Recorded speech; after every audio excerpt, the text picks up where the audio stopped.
আসসালামু আলাইকুম। আজকে দেখব জন্ম নিবন্ধন আবেদন করার পর আবেদন কপি প্রিন্ট করার নিয়ম কিংবা ডাউনলোড করার নিয়ম। চলুন শুরু করা যাক। প্রথমে আমি যেকোনো একটা ব্রাউজারে চলে যাব। আমি ব্রাউজারে চলে যাচ্ছি এবং ব্রাউজারে চলে গিয়ে দেখুন এখানে bdris.gov.bd এটা সার্চ দিলে যে আসবে সেখানে ঢুকে এখান থেকে আমি জন্ম নিবন্ধনে যাব এবং এখানে গিয়ে জন্ম নিবন্ধন আবেদনপত্র প্রিন্ট আমি এইটাতে ক্লিক দেব এবং এখানে দেখুন যে ওই ইন্টারফেসটা চলে আসছে।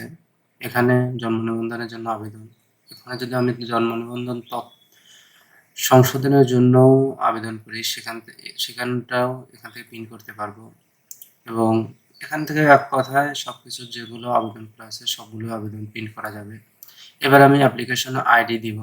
এখানে অ্যাপ্লিকেশন আইডিটা কোথায় পাবেন সেটা হচ্ছে যদি আমার সিম ইউজ করা হয় তাহলে আমার ওই সিমে একটা SMS এর মাধ্যমে কোড যাবে এবং যখন আবেদন করা হয়েছিল তখন আবেদন করার পর এরকম একটা পেজ আসে এবং আমি সেটা স্ক্রিনশট করে রেখেছিলাম। এখানে দেখুন স্ক্রিনশট করা আছে। এখন এই আবেদন নাম্বারের যেটা আছে এইটা আমি প্রিন্ট করব, আবেদনপত্র নাম্বার যেটা সেটা। তাহলে আমি চলে যাচ্ছি ব্রাউজারে গিয়ে আমি আবেদন নাম্বারটি লিখব। আবেদন নাম্বারটি লিখলাম। এইবার আমার জন্ম তারিখটা দিতে হবে। এই অ্যাপ্লিকেশন আইডি যেটা সেইটারই জন্ম তারিখ দিতে হবে।